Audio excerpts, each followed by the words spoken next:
Saudações, queridos e queridas, aqui quem vos fala é Daniel do Old School Vibes. Toda vez quase falo Old School Gamer 1 até me acostumar, né? E hoje vamos falar de um pouquinho de nostalgia, parte de filmes. Vocês me perdoam aí se tiver moto ou carro atrapalhando, eu estou com a janela aberta por causa do calor. E antes, para refrescar o calor, essa caneca fantástica aqui, ó, da época que valia a pena comprar ovo de Páscoa, né? Para refrescar. Um Stormtrooper na minha coleção. E vamos falar de um filme que eu tinha o maior apelo sentimental com ele quando criança. Assisti lá em 1996. E como vocês sabem pela thumb, vocês sabem que eu vou falar de Coração de Dragão. Tem vários corações aí no mundo do cinema, né? Coração Valente, Coração de Cavaleiro. E tem o Coração de Dragão, que eu reassisti atualmente para, né, como vocês bem sabem, tenho um filho de 8 anos, eu vou apresentando para eles as coisas e é um bom termômetro mostrar as coisas para ele, porque na época eu tinha 16 anos quando saiu esse filme aí, mais ou menos, e eu gostei.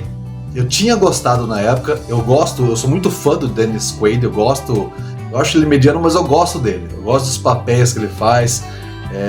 Eu assisti, e engraçado que ultimamente assisti 2 filmes ruins dele, né? Que não é ruim, é aquém do que ele é, né? Esse que é o próprio Coração de Dragão, e aquele O Meu, Os Seus e Os Nossos, que é uma comédia romântica aí, com a René Russo, a par romântica do Mel Gibson em Máquina Mortífera, e é uma cópia de 12 é Demais aí, mas um pouquinho sem graça, né?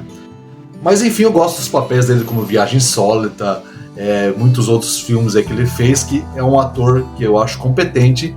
E Coração de Dragão é um dos filmes que eram muito promissores, hoje reassistindo, né, 30 anos depois, quase 30 anos depois, 29 anos, reassisti ele de novo, e eu não entendi, eu falei, pô, mas tem até os 5, né, quando você assiste a história acaba lá no primeiro, né, vai ter spoiler no filme de 30 anos, né, mas ele acaba ali no primeiro e não tem por que tem mais, né? E eu entendo o Escorpião Rei, por exemplo, por que teve mais.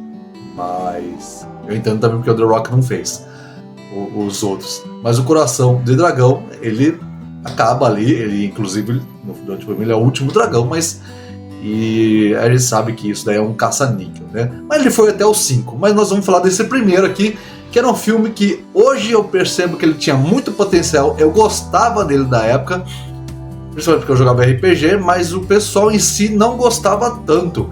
Eram filmes que você queria ver, né? Você queria, em 96, você queria ver coisa de dragão, coisa desse mundo de RPG, de elfo, orc, e não tinha. Não tinha.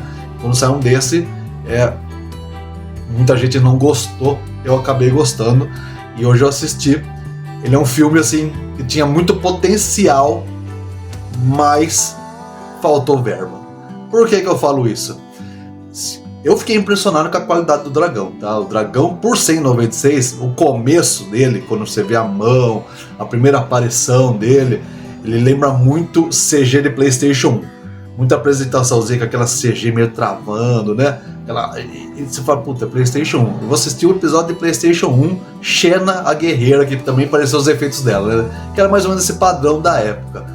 Mas depois, quando aparece o dragão em si, ele é muito bem feito. Ele é muito convincente até hoje, né? Principalmente as expressões faciais, as falas dele, a movimentação da boca, né? Então ele é muito bem feito para a época. E aí você fala, gastaram toda a grana no dragão e no ator, que era o Dennis Quaid, porque eu lembro numa 7, vocês lembram da revista 7? Tinha a revista dela de cinema, que numa das cenas, numa das 7, né, o Dennis Quaid fala que era um desafio para ele fazer aquele filme, porque era a primeira vez que ele estava olhando para uma tela verde, né, para um ponto, e ele tinha que interagir com aquele ponto, porque ia ser colocado depois via computação. Então estava no início, então era muito desafiador para os atores na época fazer esse tipo de papel. E por que eu falo que ele é um filme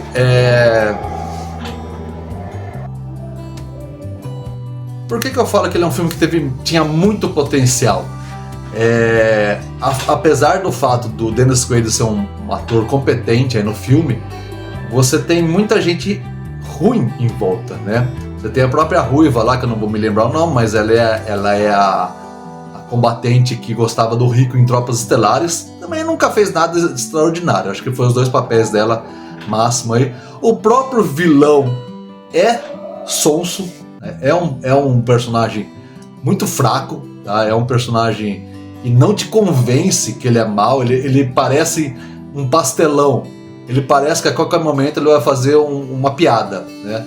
Ele não convence você de que ele é um cara mau, de você olha e fala, esse cara é mau, esse cara, puta que pariu. Não, ele parece um pirralho birrento, como ele era depois.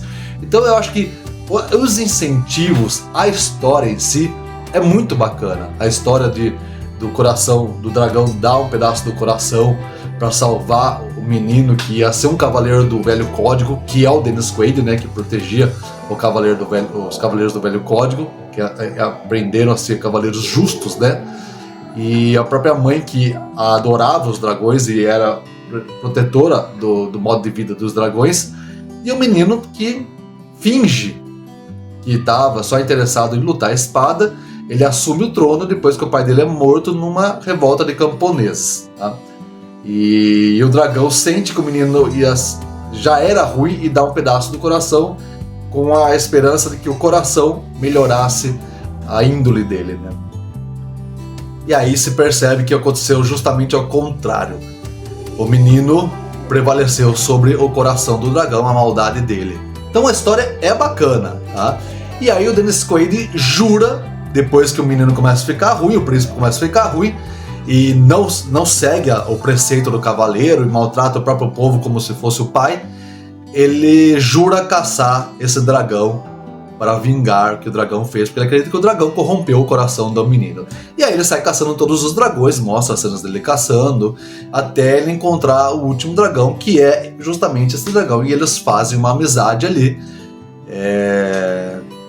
Fazem uma amizade não, né? Eles chegam num impasse de que um vai matar o outro, então eles falam, então vamos nos ajudar e eu te faço você ganhar dinheiro, a gente ataca as vilas se assustam, você aparece, a gente simula uma morte, eu caio no lago, pum, você pega a bolsa e vai embora. Então esse é o truque. Então é muito bacana essas partes aí, né? As coisas que não certas, as coisas que não certas, erradas. Ele coloca a flecha embaixo do braço e finge que caiu. Lembra muito Disney, né? Lembra muito Puff, o Dragão Mágico. Lembra muito coisa assim. Eu acho muito bacana. Tanto é que quando eu vi isso na época, a premissa me lembrava muito essas coisas do Puff, Dragão Mágico e as histórias do dragão. E as histórias da Disney, a espada era lei. Então me lembrava muito, então eu quis assistir muito por causa disso. Mas hoje você vê que os dois entregam bem, tanto é que a voz do dragão é do Sean Connery, né? Então não tem como a interpretação, mesmo ele não aparecendo, não tem como não ser boa. E o Dennis Quaid também faz um papel muito bom, mas aí chega a parte que hoje, com os olhos de hoje, você vê falta coadjuvante, as batalhas são pífias, as batalhas são pequenas, os cenários são pequenos, né? Tudo que tem um dragão, parece que tem um dragão em Saltinho, em Rio das Pedras, em uma cidade pequena, né? E você espera um dragão em Roma, né? Um dragão gigante, assim, como o Reino de Fogo, né? Você espera um dragão em Londres, assim, gigantesco, não uma vilinha perdendo tempo que é só fazer... Inclusive os efeitos especiais de fogo do dragão da Bola de Fogo são fantásticos, são muito bons mesmo, tá? Melhor que muita coisa hoje em dia, mas tudo que roda em torno dos dois é pífio, é fraco. A atuação dos coadjuvantes são fracos, as batalhas são fracas, tá? As lutas são aquelas lutas que você assiste, sabe? Não tem aquela continuidade, né, da cena que você fala, nossa, mas como isso? Nossa, que absurdo que ele fez. Você fica indignado porque é meio bobo, muito sessão da tarde, né, as lutas. Então acaba perdendo um pouco do potencial que seria, porque inclusive o filme tem muitas conversas filosóficas entre o dragão e o cavaleiro, né, que é legal, eleva um pouco a grandiosidade, mas você não tem um universo, você não sabe nem aonde você está no planeta, se é fantasia ou se é né? Não, você sabe, desculpa, ele tá na Inglaterra e vai construir as cidades de Roma ali, umas muralhas romanas, mas você não sabe em que lugar muito você tá? Então faltou um mundo em volta maior, né?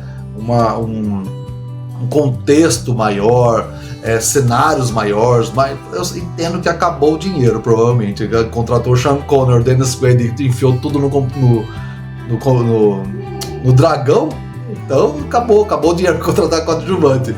Então é uma pena, porque ele tem muitas conversas filosóficas bacanas, legais, ele eleva a uma coisa séria, né, um pouquinho sério, ele tem os momentos de comédia dele legal, mas o vilão e as batalhas e as motivações, às vezes lá, as decisões, sabe, é fraco, e o filme deixa a desejar e perde muito quando acontece isso, porque é uma pena. Era um filme que tinha muito potencial, talvez se fizesse um remake hoje, ele fosse melhor, podiam aproveitar melhor, podiam fazer um negócio mais sério, um universo maior, mais sério.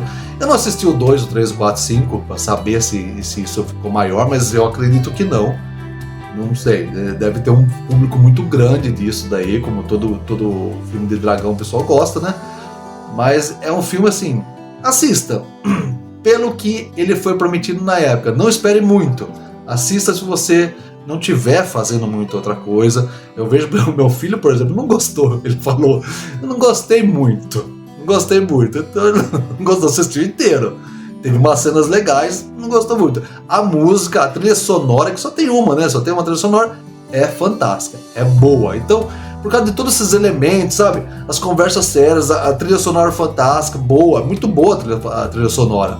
É grandiosa. É você...